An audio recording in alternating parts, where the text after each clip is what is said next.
Alright, what's up everyone? We are live. Welcome back to this new live stream. It's been a long time I didn't do any live streams, so we'll kind of get to it. And I want to kind of start doing them more every single week. Today we'll do a Q&A. So I want to answer your question. I want to go through things that you might be wondering about, things that you're not sure or you want to improve in your trading. So I would love if you can comment below in the chat. Let me know your thoughts. Let me know who's watching this. I would really appreciate. Let me just move this here so I can see at the same time. Perfect. And if you know the sound is fine as well. I would like to know that everything is good and all right. So we'll get started pretty soon. And yeah, type in your question in the chat. That's always better. That way we can talk about different things that you're wondering about. And I'm really thankful for a lot of requests for videos I got this past week. So there was a lot of people that recommended different topics of videos kind of touch and talk about. So we'll do that. Also, I'll do that pretty soon. But I want to hear you in the chat. So I'll just wait a few minutes and we'll be able to start right away. So let's see, we have satisfying world. Welcome. Let's see what's happening here. The movement, welcome. Awesome. We're good to go then. Perfect. So I'm not sure what to talk about yet first. I just thought I would kind of go live and start to answer questions. So we'll do that, I think. I think that's the best way to do it. And these videos are a lot easier to do for me as well. So we'll do them that way. Before we start, I would really appreciate if you guys are on Instagram, if you want to follow me there. I would really appreciate that. I publish a lot of content there on Instagram, so I try to kind of keep you updated with things, with tips that are quicker. Sometimes videos are kind of tougher to do a little bit, but this is where we can kind of chat, you can send me a message. I'll be happy to reply to you, and we can kind of connect and exchange the messages there. So if you want to kind of get more personal support with me, or you want to chat, then I would really be happy to chat with you there on Instagram and answer your questions. That would be awesome. So go ahead and comment below in the chat. Tell me who's watching this and where you're watching this from. I would appreciate. And in a few minutes, as soon as we have some questions, we can get started with the Q&A and kind of go through that. So if you want, we can look at charts. We can look at things about the mindset, the psychology, anything of the sort. Just open the chart here. Perfect. And we'll be able to talk about anything. So I'm curious to hear. Welcome, Roger. Perfect. Excellent. Subham, welcome. Nice. Okay. So I actually just recorded a video like a few minutes ago about flash crashes and how to be able to get back on track in these flash crashes, or actually not lose money with these flash crashes. I won't kind of talk about it too much now because I did a video on that before recently, so it's gonna go out pretty soon. But these tips apply to pretty much all traders. Okay, so it's all a matter of, especially when you trade, you don't want to put all your eggs in one basket, in the sense of a lot of people, they're gonna, and this is like just a quick tip for you now, a lot of people, they have like this one account that they trade with and they put all the money to this account. They think that if they want to be able to trade profitably or professionally, they need to have like $100,000 in one account. And I thought this was the best way to do it before. I changed my mind though. This is a bad way to do things, because what if something happens with the broker, something happens with your with a flash crash or something, or you get like you make a mistake, you risk too much in your trades, then you can blow up your account right away, or you can have like a big loss right away in all your savings. So the right way to do things with trading, especially, is take a portion of your savings, put it in trading. The rest, put it somewhere else, in stocks, something else that's already managed, and then you can just use that later. This fund to go in trading if you need to, or what you can do is you can simply trade with your smaller portion of account. You can risk a little bit higher, but you're able to not have all your savings to one account and risk them in the market all the time, or risk them with your broker or something else. Because even a good broker, they can go bankrupt. They can have something happening where they cannot sustain any account. So then I spoke with a few people before that they had to go through getting back the money from a broker, and it took a long time, like a really long time. So I'm just saying, if you want to be safe, don't put all your money to one account, and even don't put all your money to trading only. That's a better way to do things. Excellent. So we can start to answer some questions. I would love to answer your questions. So go ahead and comment below in the chat, and we'll just go through those, and then we can look at the chart if you need to. But here's a question.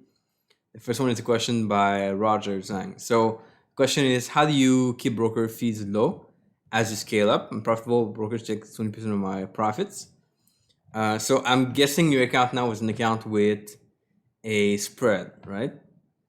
because so what you can do is you can over time you can upgrade to a commission account where they take a fee when you place a trade, when you exit the trade, but the spread is a lot lower. So you got to do the math. But for a lot of people that trade really big positions, it's better for them to not have a spread, but instead have a commission-based account. So the commission range from I think like $4 or $5. You have some brokers that charge like $9, especially like in stocks and everything. If you like go with like a bank, they could charge like a crazy amount of dollar. Okay, so now you have spread and commission. Okay, good. So there's different things you can look at, different brokers. One thing I would do if you have a lot of spread and a lot of commission, you can look at sometimes these brokers, not all of them, but they have like they offer rebates when you trade. So that's not going to be a lot, but that's going to be able to, especially if you trade high volume, get you back some money. Okay, so we have a link for that, to a site for that. Just search or just type in desirtrade.com/broker, and that should get you there. So it's a site, it's called Forex Park FX, where if you sign up there, you're going to be able to get rebates on your trades. That could be a way. Or in that, you just have to look for sometimes different brokers have different commission, different spread also with a commission. Some brokers, they have like a commission, but the spread is still high. So again, you want to look at the best broker for that. But the other thing is, as you grow your money, as you grow your capital in your account, it's not going to matter anymore, because that's commission for spread is going to be really small. Unless you like day trading. If you're day trading, you have to be really careful, especially if you're scalping too, about having a broker that has a really tight spread. Okay. If you want some information, you can message me. I'll be happy to help you out like more individually on that. You can go on Instagram, or you can message me or send me an email. It's totally fun. I'll be happy to look at your broker now and see how we can help you with that. Cool. Awesome. So, and Roger was also asking, what is your longest drawdown period? I'm running about to 6 months now. I've never had a 6-month drawdown. I think my biggest drawdown was like around 12 or 13%, and that was for roughly 3 months or something. So it happened when I first began to travel and trade, and I went to Asia the first time to travel and trade. And basically I was traveling, and I didn't really have the right routines there to be able to sustain that. So the issue was I hit the drawdown, and the 6-month drawdown is like really rare unless you have like really few trades. But usually I had a few kind of like a normal drawdown, which I extended with a bunch of mistakes. So I was taking too many trades. I was trying to force things. It didn't go well at all. So I lost more than I was supposed to. That would have been like maybe like a 5-6% drawdown, I think. But it ended up being like 13 or 14% because of those mistakes I made. So I had to kind of sit down, look at all my trades, print out everything I traded for the past 3 months, all the drawdown, and look at every trade. Was it proper with the strategy I had? Was there mistakes? And then I had to kind of review everything. And I found a few key errors I was doing there, mostly taking trades too early. And when I fixed those, then I got out of the drawdown pretty fast. Okay, so about 3 months, but it always depends how many trades you take and everything around. So, but that's my experience. Let's see. Black Bell says, I'm struggling with stop losses and trading stop. Some say your stop loss, moving your stop loss to break even, at least it's 1-to-1 of reward to risk.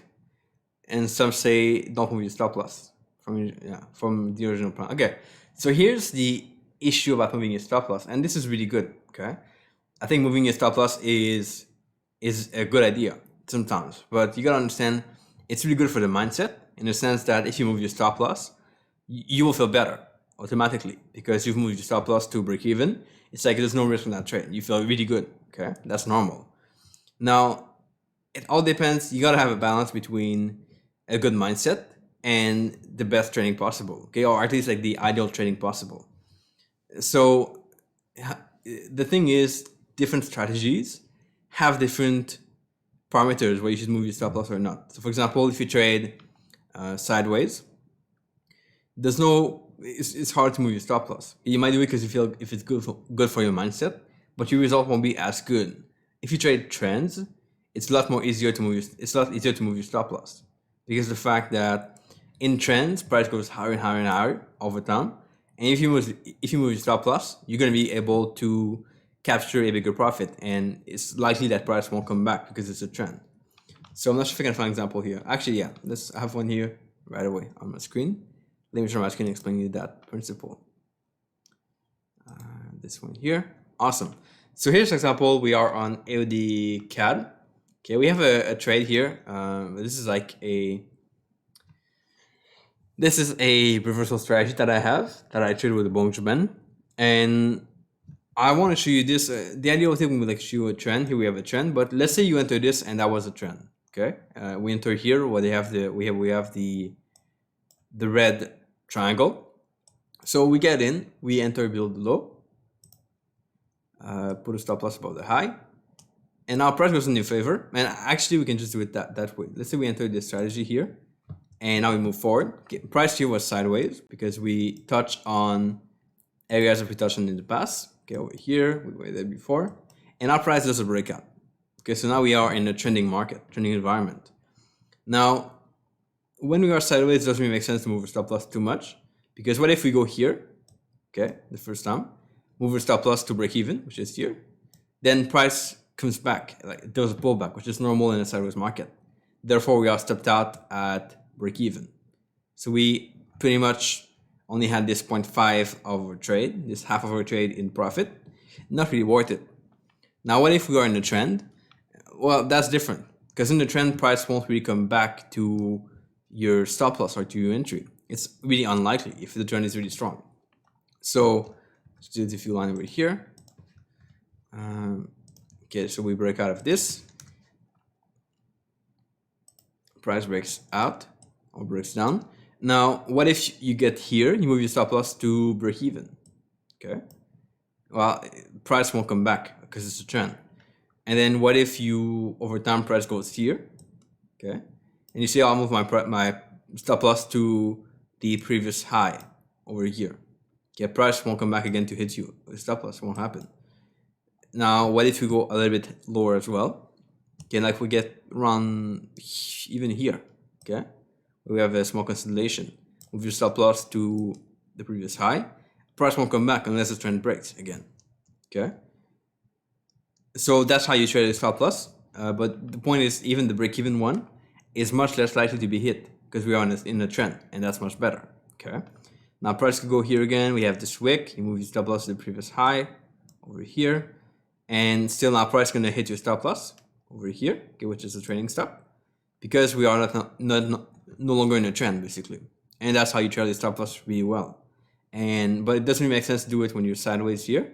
It makes more sense to do it when you're in a trend. Okay, does that make sense? I want to hear your comment, just make sure it makes sense, but I think it's pretty clear. Let me know. Okay, that was the black bill. Awesome. Great question. Norm says, is it worth to study baby pips or to start right away?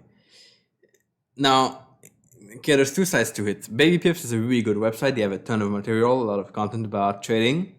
What you gotta understand, it's baby pips for a reason. It's baby, so it's like for beginners basically, and that can be good. Except that a lot of people are gonna study baby pips. The issue they will run in over time is that they learn too many things that they don't want to use later in trading. So they get like information overload, where they know so many things about so many factors and parameters and everything, that when they get to creating a strategy, they want to put everything into it because they learned everything before.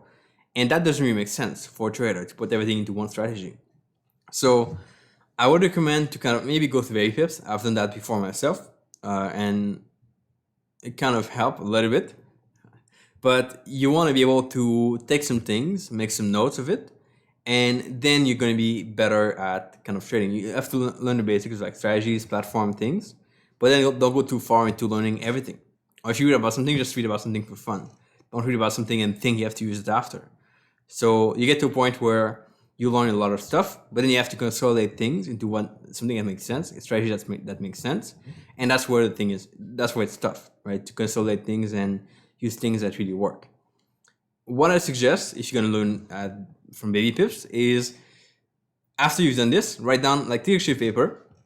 Okay, actually I could show this here on the screen.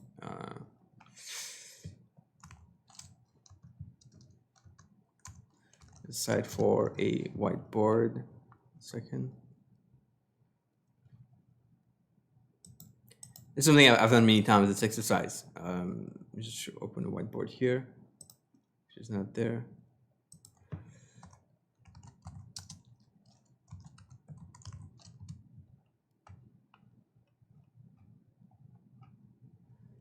Okay, it's not working well. There we go. Perfect. Okay, so here's how we do this. Share the screen again. This one. Perfect. Okay, so here's how we do things. You take a sheet of paper after you've gone through baby pips, and then you're gonna basically kind of write three things. Okay, the first one is things that you know about. Okay, so these are all the principles, the indicators, the tools, everything that you know about. Okay, you write this on a sheet of paper. Then you write you're gonna have a ton of them. You're gonna have a ton on your sheet because they teach about everything on baby pips. Now, after this is done, you're gonna go back and you're gonna try to circle or write down again here after. You're gonna try to write down things that you know or that you master, okay, that you're good at. Actually, not this one. Before that, you have to write down things that you like, okay? So what are the things here that you like? Okay, there could be things that you like means you understand how they work, you like them. Like for me, it's like the Bonjour band. I like the Bonjour band, it makes sense, like a logical tool for me. So I would definitely circle the Bonjour band. There's a lot more of them. Could be support resistance areas, could be Fibonacci, which I don't like. Could be some sort of coding for algos. Could be like so many things. So things you like, you write them down or you circle them. And then you go and you see what things you master. Okay, so what things you know clearly how to use. Now, if you like something and you don't master it yet, meaning you don't know how to use it really well yet, it might be something that you want to learn how to do. It might be in your trader growth plan to learn that thing, okay? Because you like it. Now, if something you know when you master and you don't like it, maybe it's worth going, but maybe not. If something you know but you don't like, then you don't master it. So that shows you what you have to put more effort into, these things that you want to master or these things that you like, put more effort into them. And ideally, I think the things you like, the things you master, they should be part of your strategy. This should be here, part of your strategy. Okay, so you're going to trade with this in the market, basically. So that would be the thing that you focus on to trade with. Now you can add more things over time. Of course, you're going to learn some new things over time, things that you come across and you like. But let's just simplify things where you know what to work on, you know what to use, and you know what you don't like and what not to use, basically. Okay? So that's how I would go with anything you learn, baby tips or any other course. You can go through that and find out things you like, things you don't like, and just focus on that more. Okay? So that's what I've done many times in the past for myself. That was it for Norm. Now we have a question here from Colade. Is asking, please talk about money management. What risk-reward ratio do you suggest? Trading profit, is it advisable? I don't like trading profit. I like trading stop losses, which I talked about before. Works really well. In regards to money management, there's a lot of things you can think about here, but the principle is of money management is always having tactics where you're not gonna lose too much money. And too much money means blowing up your account. That's the first thing. Second thing is too much money where you feel that your mindset doesn't work anymore. Like your mindset is bad. So how you do this is you manage your position size properly. You can find a way where when you win a lot, you can increase your size. You can have multiple, you can scale in, scale out. I've done videos on that in the past, how to scale in, how to scale out of trades. That helps. You can have things where when you feel like you're not top notch on a single everyday basis, you change your lot size, or you trade less, or you take only the A+ trades. Those are all rules for money management, where you have to change this over time. But the key here is you don't want to show up every day and you're like, oh, today I'm going to trade this, or today I'm going to risk more or risk less. You want to have a plan for when things are going to change.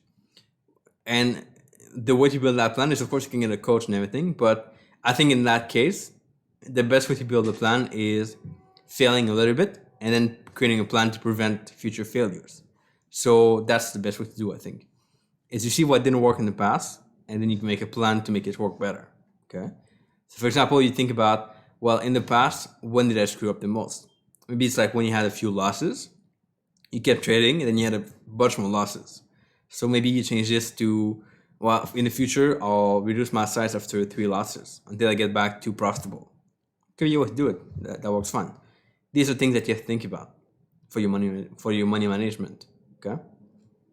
But there's a lot to it. So if you want to message me again, like I said, you can message me on Instagram if you want. I'll be happy to reply to you, or through email. That works fine.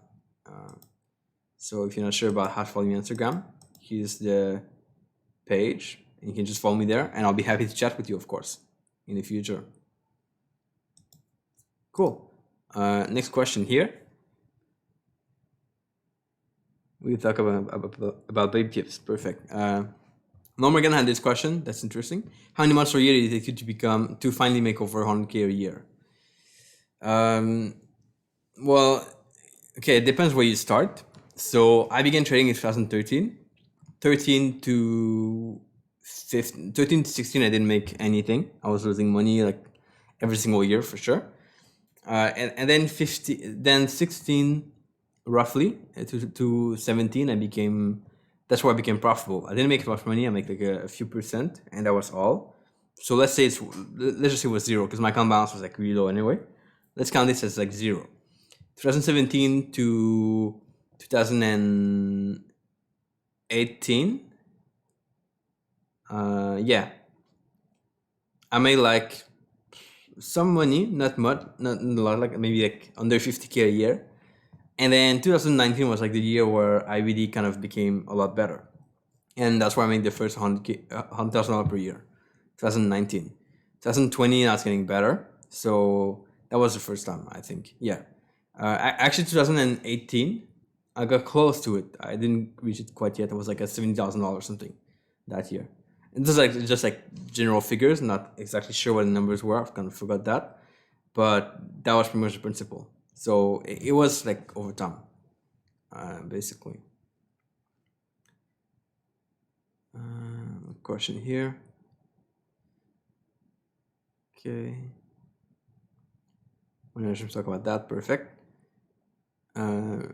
Cool. Roger is saying, I'm researching for new strategies. What's your finding on the usefulness of regime filters? I'm trying to channeling prayers based on that channel. Yeah, okay.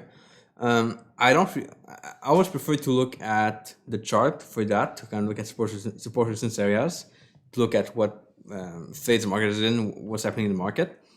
You can use channels, but in my opinion, they work until they don't. So maybe something that we have to look into more closer together, but I'm not too sure about that for now, to be honest. Okay. What's your reversal trading strategy? I've done a few videos in the past. We even have a free course on the website. You can just go to, I'll show you the URL. You can just go to here, desirettotrade.com/BBR strategy. I don't need to save that, that's fine. That link is a course. People think you have to pay for it. It's totally free. So we teach you strategy for free there. I'll just put a link in the chat for you if you want to check it out. And that's basically, it's simple. It's like just YouTube videos cut and prepared properly so that you can go step by step to the strategy. It's like, it takes like 4 or 5 days, I think. And you have a module every day. So you can just go through that and you can just follow the strategy there. There's example of trades. There's like all the rules. We even have, I think, a checklist in there. So everything is there for you to follow. Quite simple. Let's get back to here, this one. Awesome. Okay. Dennis is asking, how many good trades on average can one catch in a week? I use price action from your good friend Nevin. Okay, awesome. Yeah, Nevin is a great person to learn price action from. So that it really depends. If you day trade, you're gonna have more trades. If you swing trade, you're gonna have less trades. If you scalp, you're gonna have a ton of trades every week. And so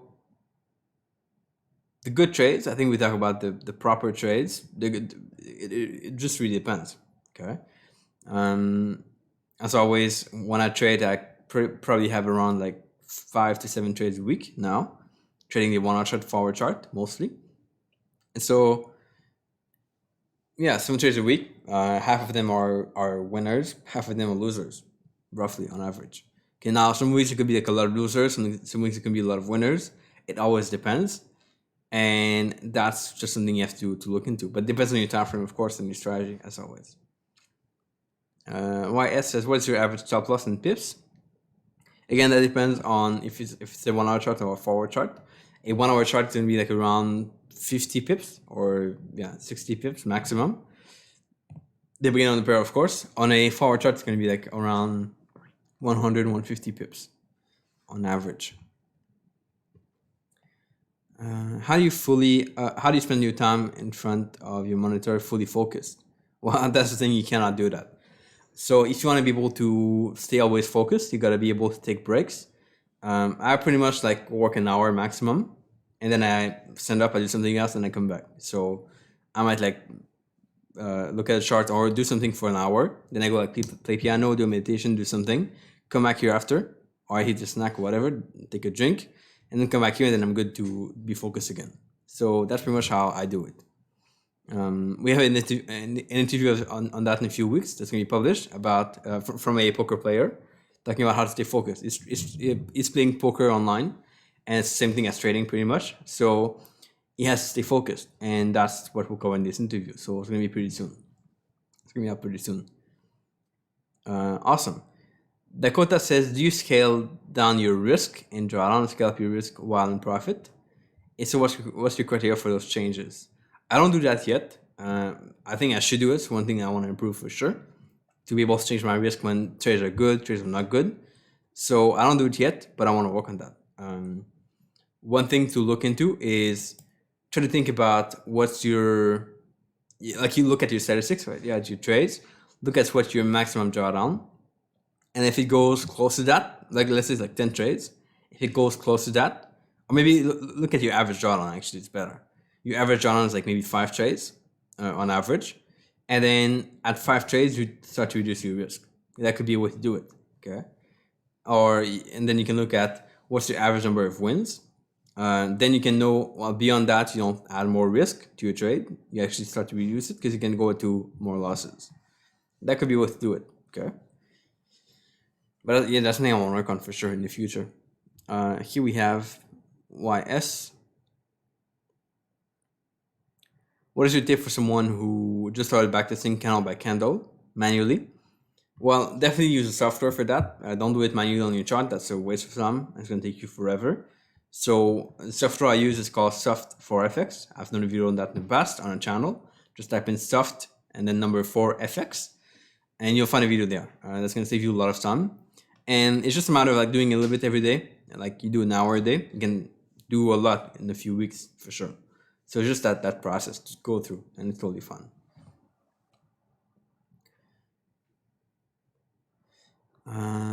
Satoshi says, doesn't taking partial profit mess up your risk reward? Yeah, it does a little bit.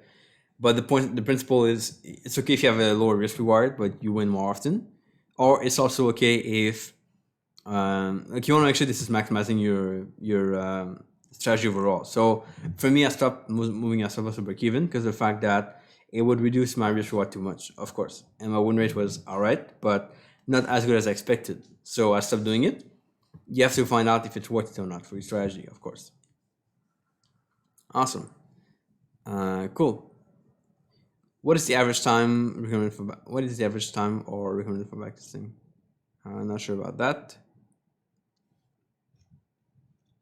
Awesome. Excellent. So the moment is asking what was your, or the movement is asking what was your aha moment.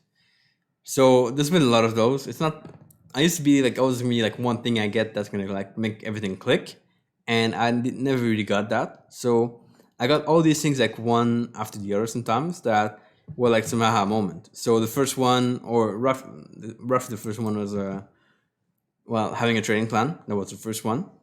And then I got the aha moment of looking at the market context first in my strategy, which I didn't do before that. Then I had things like getting funded by other people. Like I didn't have that before. So I thought, oh, I'll just have to trade a lot and make a lot of profits, be able to get profitable and be able to trade full time.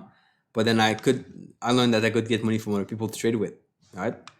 I know you've questioned that in the past. So that was the thing that helped me a lot. And then there's things like just like the consistency, the right habits, the right meditation, the right routine. Those are all things I had to figure out myself. And usually it's like by talking to the traders, I learned how to do things. And I'm like, oh, that makes sense, right? Or things like how to trade different sessions, right? I used to trade a strategy that was simple. And then I started to apply it to different sessions. It didn't work. I got to learn from a trader that was showing a lot of money then.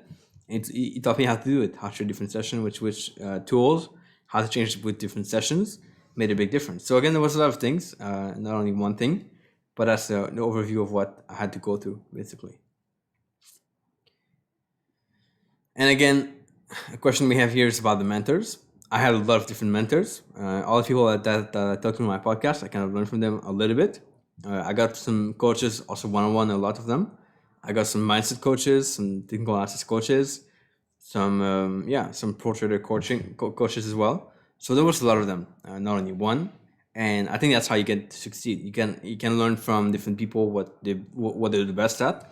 Then you apply this constantly to yourself to put it together. Okay, that's how I went through it. I think we have said that before from Jose. Jose says, I have a nice cap. Thank you very much, Jose. He says, on average, how many trades you place in a month? It's about 5-7 a week, so 20 to 30 something a month, basically. What's your favorite time frame chart? I would say, I would say the weekly chart because it's like really clear, really simple to look at the zones. But then you cannot really trade on that. I actually don't trade on that, so it would be like a 4-hour chart to trade on. 4-hour chart is like simple where you can only look at it a few times and then you're fine. And that's easier, okay? So 4-hour chart is pretty nice.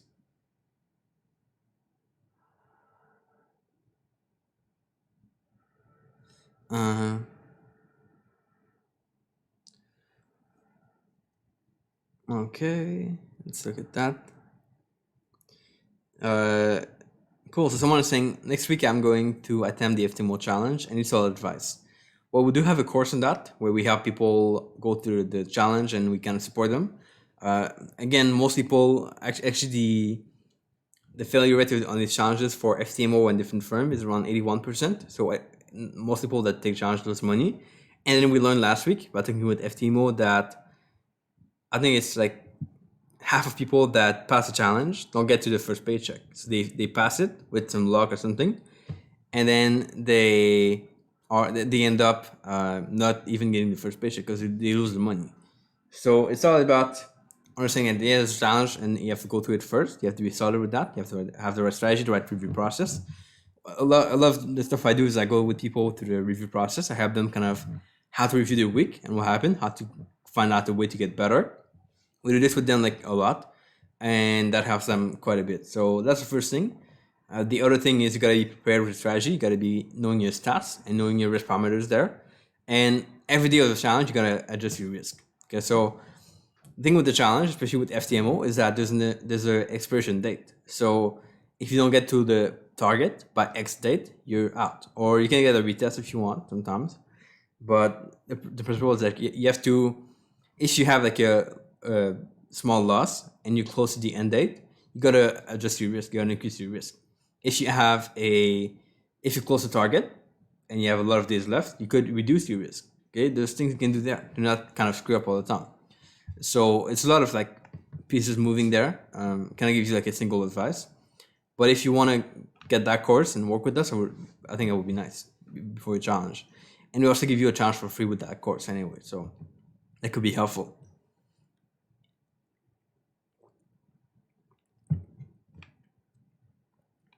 Awesome. Let's go back.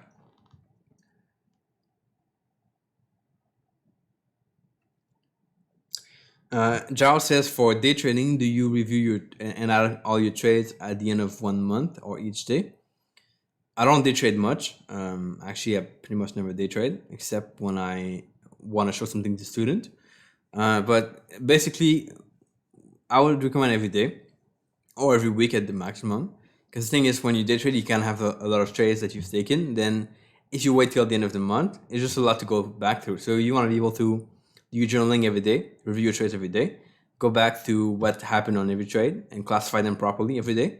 I think that's the best practice to do. So a lot of day traders, what they do is they trade in the morning, and in the afternoon they kind of do that. They have less trades, less momentum, less volatilities. They can take time to review their trade, do their journaling. Or at the end of the day, if you want, that's pretty much the best way I would do it. YS says, how did you find your edge? My edge came with trial and error quite a bit. Trying things, it didn't work. I added some more things to work better, that kind of stuff. So I read about this bunch strategy a long time ago. I was like, oh, this is pretty cool. I'll use it. And it turns out that it didn't really work well, or the results were like pretty much not good at all. And so over time, I learned how to look at the market better. Things I didn't think about when I read the strategy, added them to the strategy, so it works a lot better. Because there was a lot of rules that I found that, oh, this makes like a lot more sense, and this makes the trade much better. So it's kind of adding filters over time. You don't want to add too much, of course, but you have to add things that make sense with the market. Things like the context, things like rules with candlesticks, where candlesticks are some better than others. Things with how you exit the trades, of course. Those are all things I added. How much leverage do you use on average? I use, I think, 30 to 1 on one of my account. And the other one is at, I think, 50 to 1, but I don't use that much leverage. So I have these numbers there, but I don't really use them that much. So I just take trades with a 1% risk, maximum on my trades. And that's how I just do it. So the leverage here doesn't really matter. Awesome. The movement says, thank you very much. I appreciate it. Thank you very much. I appreciate it a lot. It's really good to be here and to kind of ask questions sometimes. It's just nice to do, I think. And I hope it helps you to move forward and to reach your goals, of course. Remember that the quality of your question always depends, the quality of your question always leads to the result you get. So that's why it's good to answer questions. Dakota says, when would it be a good time to make an LLC or any type of business to structure around my trading? So that will depend on where you are located, which country. I would say for a lot of people, around 100K a year, like 8K a month or 10K a month is where you want to start to create a business. You could do it before that. I myself did it a little bit before that. But it just depends. Okay, so you're gonna save a lot of taxes if you are making a business income sometimes, but in some cases it's not the case. If you have a full-time job, that might not apply. So it depends on which country you're in. I suggest you talk with like a professional on that, because I hate taxes, talk about that sometimes. So that could be better for sure. That's my topic of interest. Awesome. Are exotic pairs worth it? Good question. I don't really use them that much. I use some of them that are considered exotic, but I want to do some research on that in the future. See how they work, see what happens there, and whether it's worth it to trade them.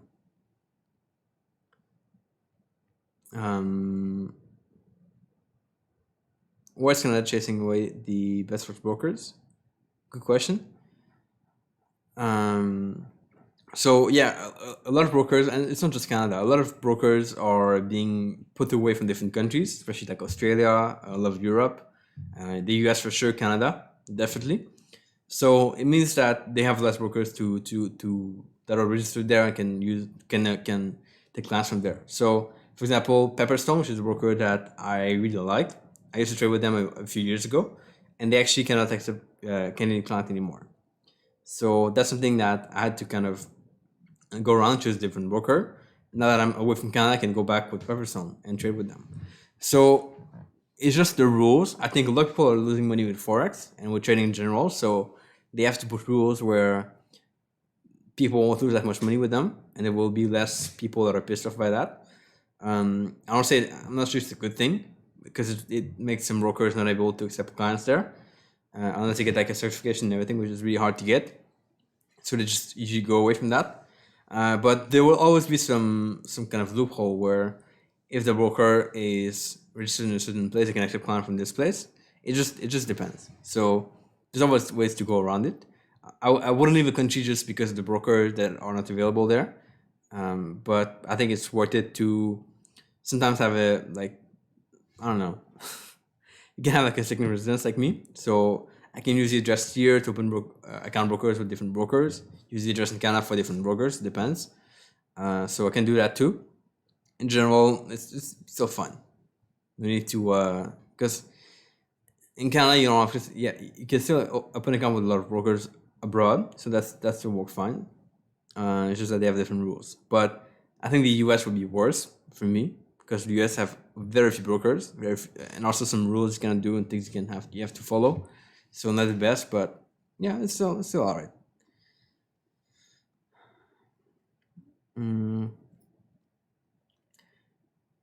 Claire says, when your trade is going in a direction but hasn't reached you take profit, will you trail stop loss or set a forget till reach you take profit? That depends. So two strategies or two approaches you have to go with there is one, you can use a set forget approach where you set your stop loss, you leave after, and that's done. And the other way is you can basically look at the market and try to read the market and adapt to the market. So the first approach makes sense if you have an algo. You trade the algo takes trades, you don't want to look at them, that's better. At the same time, if you are trading manually, look at the chart a lot, you could manage your trade manually. Now you got to compare, is it worth it to manage my trade manually, which means lose time of other things, to look at the trade and manage them? Maybe it is, maybe it's not. So you got to be able to compare these things. And versus the set and forget approach where you set a stop loss, take profit, and that's it, and you leave. Which one is better? If you're new, I'm guessing the set and forget is better because you might be tempted to act on your trade, modify your trades too fast without really good logic. And so then it's better to just use set and forget and just leave, and then you're done with your trades.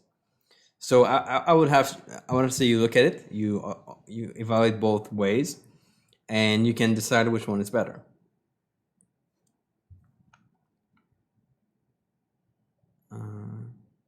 What percentage of my bankroll should I start trading with? Norm asked. I would say it really depends. What you want to do is you want to kind of look into going in demo first for sure, going into live later with a small account. Eventually, I would suggest if you have to go once you're good and profitable, I would say a 25% of your bankroll is good to go into trading. Toward 50 is good too, but it depends on what other things you have to use money for, or if you want to invest in other things. Like I said before earlier, is you want to be able to diversify your income or diversify your capital, where some is in trading, some is in something else, and that way you are safe. If you have like a flash crash or the broker goes out of business or something, you're more safe then. So it's kind of how we do it basically. Put some money in trading, but not all of it, and the rest has to generate profit in its own with different things.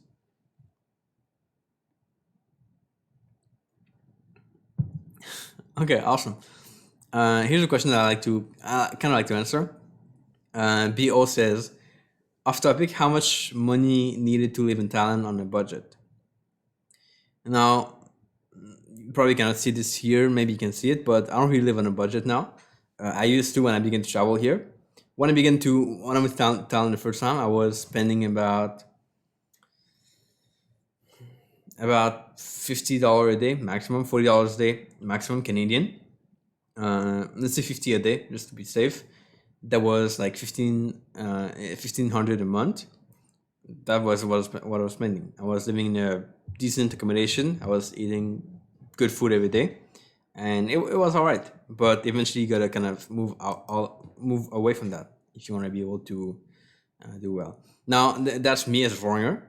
My girlfriend here, she could spend like $500 a month, and she would be fine. Okay, so it all depends on who you are, what you're looking for, what kind of money you want, and what you want to buy. All depends on that, of course. So it just depends. If you're local, you're gonna live for that much money every month. That depends. Awesome.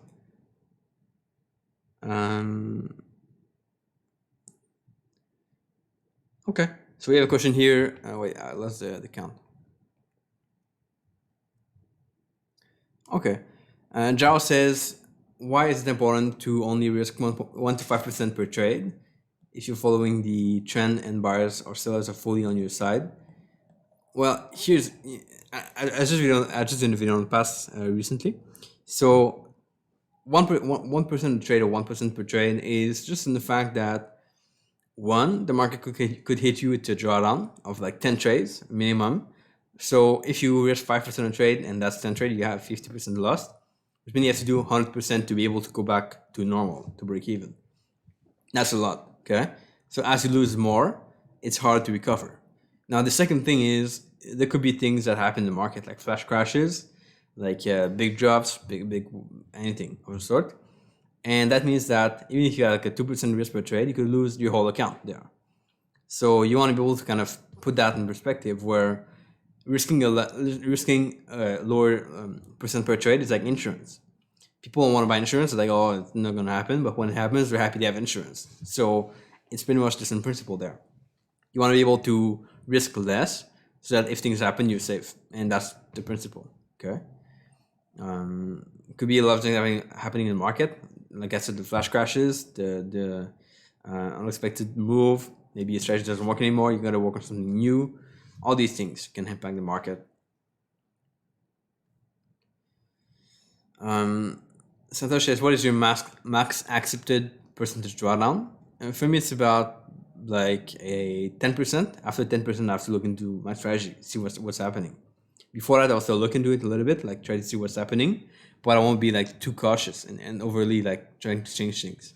But after 10% of drawdown, it's a sign that something is happening, something strange in the market. Awesome. Norm says, thank you for helping us. I appreciate it a lot. It's my pleasure always to be able to help and make an impact. But if you guys are not subscribed yet to the channel, make sure you subscribe. Click the subscribe button next to the video. I would really appreciate it. Just because I want to be able to have a better impact on people. I want to be able to help you more. And I want you to be notified of videos as well so that you can watch them and not kind of lose them away. So that would be super appreciated, of course. And of course, you can also give a like that video if you like it, that live stream. I would really appreciate that as well. Doesn't mean we're going to have more live stream, which I'll try to do more, like one every week at least. That would be my goal. So hit that subscribe button and that like button. Awesome. Cool. So the name of the Bonjban course is called, I don't know if there's a name, actually. Just go on desirtrade.com/BBR-strategy. Or you can just search in Google. It should be pretty simple. Also, I'm doing a live event this Saturday. It's going to be a live training on, not on YouTube, outside of YouTube, on Zoom. So if you want to subscribe to that live training, the link is below in the description, the first link. So you can join me at that live training on Saturday. I'll be teaching you things about how to go full-time, how to scale up your trading, how to go forward, and how to be profitable first. That's going to be pretty soon. So sign up for that if you want. And I'll see you there on Saturday, of course.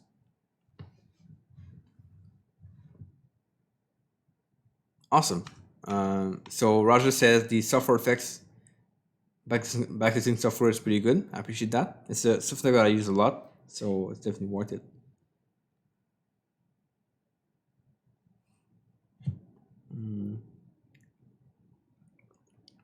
Here's a good question by Gerald. Gerald says, is it true that you have to stick to your plan? Because at the end of the month or quarter, you'll be up in percent overall. Well, I talked to a lot of traders, and a lot of things that people are saying, most traders I talk to that are like professional trading big, is they always say the same thing, which is like, oh, if I had to stick to my plan all the time, my result would be much better. Okay? That's because they test both ways. What if they interfere with their trade? What if they do it with just like set and forget and stick to their plan? Usually sticking to your plan is always better. There could be some instances where doing things your way for some time is better. But in general, your plan should be a reflection of your best performance ever. So you should create a plan where it's always better with the market. And of course, you have to tweak it first. The first time it's not going to be better all the time. But as you tweak your plan and improve it, it's going to start to get better and better and better over time. So sticking to your plan, I think, is better. And that's just what I would recommend to do in most cases.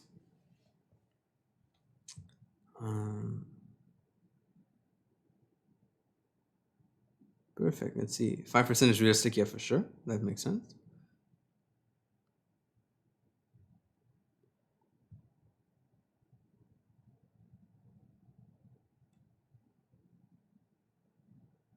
Again, is asking why some brokers can afford to provide a swap-free account. So they have some brokers that have a swap-free account where you have no interest in your trades, and you have basically you pay no interest, you earn no interest in your trades. And the way they do this is they have a higher spread, basically. So the spread is higher than most brokers, which means they get the interest with the spread. Now you don't get paid interest when you have a trade, but you have to pay interest anyway. So that's how they do it, basically. It's usually not worth it, but if you want to have a swap-free interest account, then you can still have it. It's totally fun. So it's just you have to pay more spread or more commission if you have commission on that account.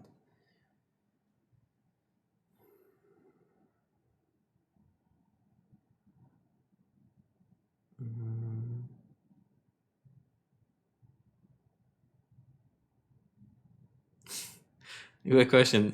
Talon says, what is your plan for 2021? Are you going to be an early adopter of the vaccine and resume your traveling aspiration? I'm not too sure about that. But definitely want to be starting to travel again. I traveled quite a bit in Thailand recently. The cool thing is you can travel here domestically anytime, and the prices are really, really cheap. So I enjoyed that. Most places are like really dead and really close, but that's still fun. So I went to a few different cities recently, about like 2 a month or something, and that's been worth it. So that's been good. And yeah, I want to start traveling again when possible, for sure.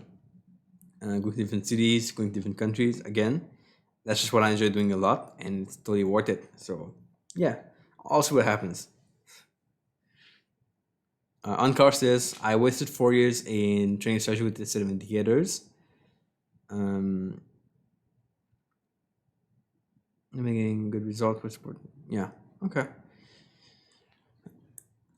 Sometimes you may be tempted to like overly simplify things where trading will like support resistance areas. Now it might work well for some time, but you really want to make sure that this works for a long time, like forever, or for not forever, but like a long period of time. And so it's important to know like it's important to like test strategies on the long term, test both of them with indicators, and see which one is better for the long term. Now, if one works a little bit less well but is more consistent, you can keep that one. Because the thing is, it could be only a big drawdown you face, or maybe you make some mistake with the indicators, and so you want to make sure that the strategy without indicators work the best over the long period of time. Yeah, awesome. That's one thing you have to look into. Cool. We have a question here that I cannot really answer. There's been like a lot, and I don't want to go through all of them because it's gonna take a long time. We are already like an hour in or so, almost. But I want to go through this. So, Emma says, any good info you can give for beginners? Here's what you do. I have a playlist on my channel about things for beginners. You can look into it. Again, these playlists are like basically courses, mini courses on YouTube. Go through them. Go through all videos there. If you go on my homepage of the channel, you should be seeing the playlist for something for beginners, something of the sort. And so you'll be able to go through that and learn the things that are for beginners mostly. We really take like this seriously to put this into playlists where you can just go through them one video at a time and learn these things properly. So you can just go through that. That would be the best way to go to how to learn trading for beginners, of course.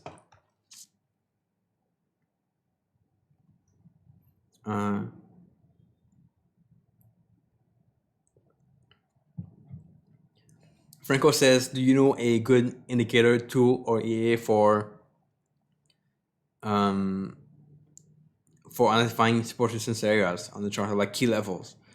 I've tried a lot of them, and a lot of them don't really work well. So for me, what helped the most was just like doing it manually. So I need to find a tool that works well or as good as manual. You can use like pivot points. They don't really work well. They work well in some cases, but not a lot. You can use the one pivot high low on TradingView is not that good. It's showing like the lows and the highs, but that doesn't really matter anymore because in the trend it's gonna screw up. Someone I think says Fractal. They could work. We tried them a little bit. They work on some pairs, less on others. So if you want to do it manually, I think that's the best option to look at it manually. For example, on my algo, I place zones on my chart. So like lower and higher support area, lower and higher resistance areas. They're like pretty much like ranges. And from there, we can the algo is going to take trades on these ranges. So best way I've found to do it yet. but there could be a better way. So I'm curious to hear what you come across, what you find.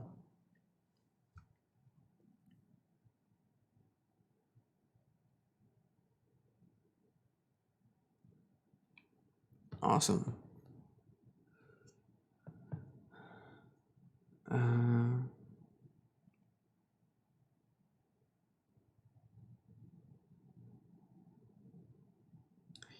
Yes, good question here. Talon says, did you trade the last US election, 2016? If yes, can you share your experience? Yeah, I did trade that. I've done a video on that also back then. What was really good in that election was the USD Mexican pesos. So you can look at this on TradingView or on your platform anywhere, and you can see how price reacted to that election, 2016. So every time there was a debate, there was a debate, price would like go really high in one direction. So usually the USD would go down against the Mexican pesos. When Trump was speaking, there was also usually a drop in the USD. This is that pair. Now this is really good because the US is really impacted with Mexico. They had like a lot of discussion about the walls, different things, and so that was a big impacted pair. There could be other pairs too, and you want to look at like especially these debates. You can day trade them. I think that's really a good way to do it. Okay, now you gotta know when they happen. You gotta be prepared for that, and yeah. Yeah, so that's something I would look at. Actually, we can maybe look at it now. I'm curious. See how that worked out recently. This is not a pair that I trade a lot. Actually, I don't trade it at all outside of these elections. But yeah.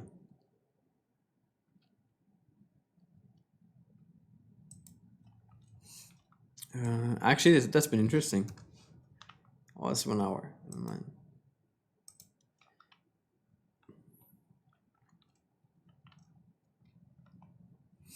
So see how on this chart here, this is USD Mexican pesos. So there's been a lot of move here, and these are like pretty big moves. It's like a daily chart. This is pretty big. If you go lower, you can see that too. And I've not been following that too much, being in Asia now, but I'm pretty sure you can be able to like spot these big moves that happen with some events. So you can look at it. I'm not too sure of what happened there. Even this one here, it's pretty big.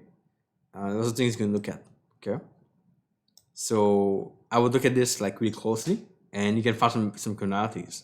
So what I've seen is like before 2016, the first debate, there was a big drop. I didn't do anything there. I did nothing pretty much. I was just looking. Then I saw this, and then I'm like, oh well, the second debate is gonna be the same. And it was the same exactly. So you could look at that. Try to find commonalities there. What happens? What doesn't happen? And try to trade this again the next time it happens.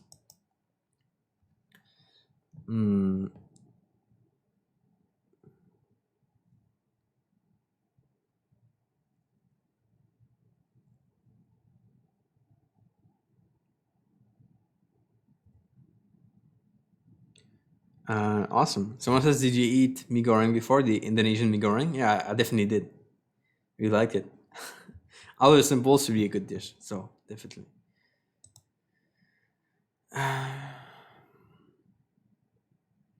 Yeah, the pairs that I trade. After this, I've showed this before many times. Basically, it is what you can see on the screen right here on the right hand side. These are all the pairs that I trade. I took off a few of them, just simplify things. Some pairs are not profitable, so I take them off sometimes. Basically, every month I look at my stats, and I look at which pairs are working, which pairs are not working. And if it's not been working for like a few months or a few quarters, or like at least a quarter, then I can take them off. If not, I just keep them, and I look at the result on a monthly basis. So a pair could be bad for like a month, then it's gonna start to do well after. I'll keep it, right? But if it's been like a quarter, like many months losing money, there's no point to keep it, and you can take off that pair. So Eddie JPY, all these pairs basically. And while we look at this, I can answer your question here.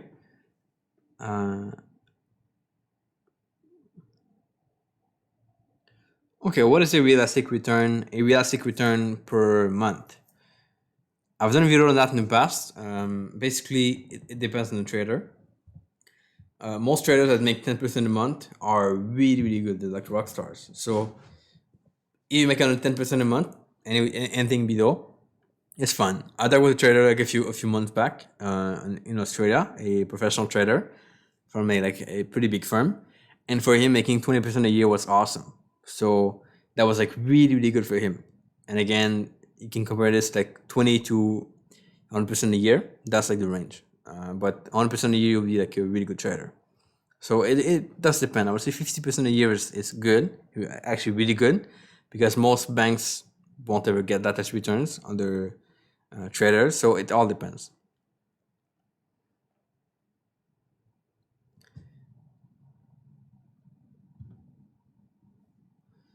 Okay. Josh says, what was your aha moment when it came to psychology that started to allow you to see more consistent growth and begin to actually grow your account instead of blowing it? Well, I've never blown an account, but what happened a lot was to first of all, it wasn't like a mindset thing. It was like doing my journal properly. So I would every week classify my trades into different categories: the good trades, or actually the good winning trades, good losing trade, bad winning trade, bad losing trades, and that's what I've done. And then every week I will go back to my journal, or usually on my Facebook, and I will look at all trades I took and which ones were good trades and bad trades, and just having this like perspective on the journal, like the equity curve, allowed me to not take trades that I was not proud of or I was not happy with. So I knew that if I took this trade impulsively right now, my curve or my result would look bad even at the end of the week. Just that made me be a lot more consistent with my approach, where I want to take the trades that would make the stats look better. That helped me a lot. Now there's a downside to it, where if you do this too much, you're gonna find yourself trying to kind of call trades too early because you want to get the profit in. So that's not good. But as a quick start, I think this helps a lot. Look at your stats every week, and force yourself to take trade that will make these stats look good at the end of the week. That's it.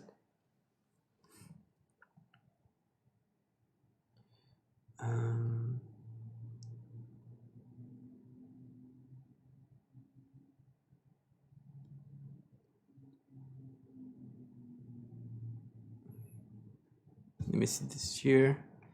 Are you into cryptos? No, I'm not. I don't really like cryptos that much, and there's not enough data yet to be able to back the strategies, I think. Okay, let me go back to this. Hope you took note of the pairs that I trade. Okay, let's see. David says 20% a year isn't worth it on a small account.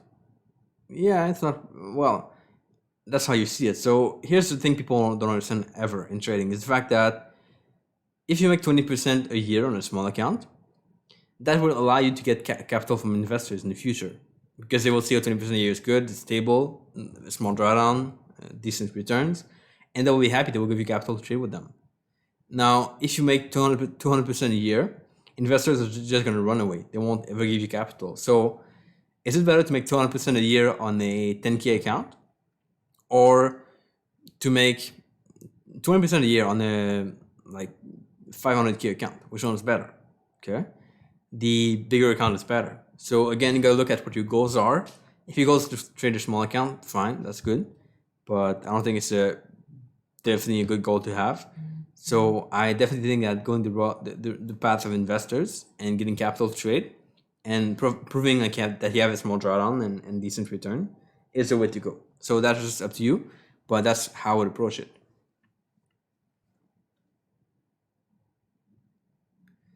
Talon says he moved from Trello to Notion for the trade journal. I didn't try Notion yet.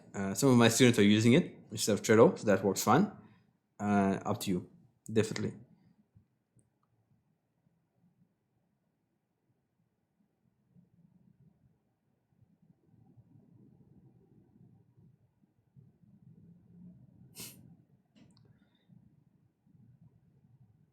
Interesting. Someone says, do you have a cry experience, a moment when facing a wiped out account? I didn't blow up my account at all, ever, so that didn't happen. But I definitely had a moment where I had a margin call, and that was pretty tough. So, yeah. Yeah, it was tough, but at the same time, I kind of quit trading for a month and I got back to it after more seriously. So it was a good thing overall. A lot of people are asking about the vlog playing piano. I might do this one day. I'm not sure about it. We'll see. Interesting. Franco is asking, how's your EA running so far? It's been going well. The EA has been going pretty good. We have a page with the performance of that. I can have a look here if you want. So on this page here.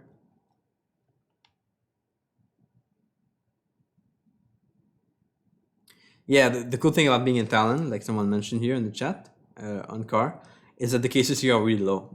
There was like a time where there was a lot of cases, like 130 cases a day or something, and then it like just dropped to nothing after. So that's been a good thing.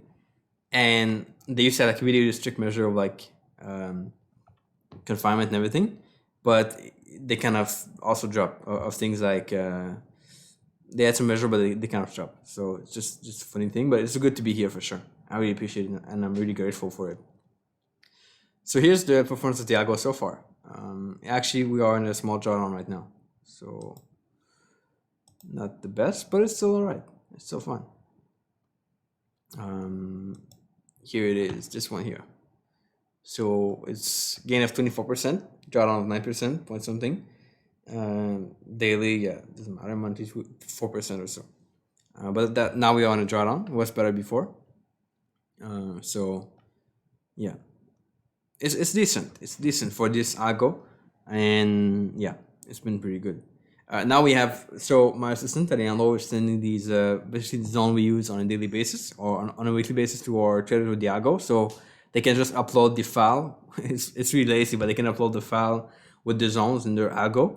It's gonna take trades for them automatically within those zones. So there's not even a need for zones as long as you're able to upload a text file in your algo. You turn on the algos and trade for you basically. So I think it's lazy as hell, but it's kind of good for some people. So that don't want to look at the zones, don't want to identify the zones, just want the algos to take trades all the time. It works fun.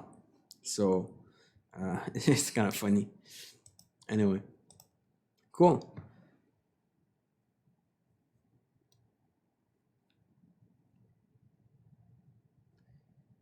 Let me look at that. Oh, I should actually.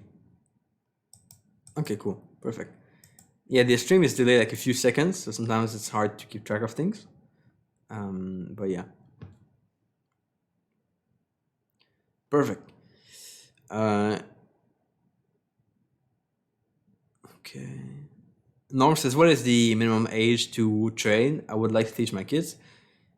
Good question. So the age to open an account for most brokers is 18 years old, or 21 if you're in the US, depending on different countries too. So I began trading at like 18 when I opened my first account in Canada, and that's what I did. And you can always like give them a small account or like a sub account of your account with some capital in it if you want. Again, you can open a demo account with like no minimum age, so there's no reason to not teach your kids early. I think it's totally worth it. Powerful Business Growth says, have you ever tested a training stop? I talked about that recently on this video, so you can go watch the replay and find that moment where I talk about training stop loss. Works really well for some people. Alright guys, I'm gonna have to wrap it up. I gotta go grab a lunch. So it's 2 p.m. here. So I want to thank you for watching once again. Make sure you subscribe to the channel if it's not done yet. I want to be able to impact you and give you more advice on a daily basis. And also I'm hosting a free training on Saturday, this coming Saturday. You can subscribe with this using the link in the description to be able to sign up. This is only live, so you can just attend live if you want. And I hope to be able to impact you there. We'll teach you things about how to become a profitable trader, how to scale up your trading eventually, how to go from where you are to 10K a month at least. And so that's the plan. So hope you like it. Give me your thoughts otherwise in the comment section. Give it a like to the video if you like it. And I'll catch you pretty soon. Ciao.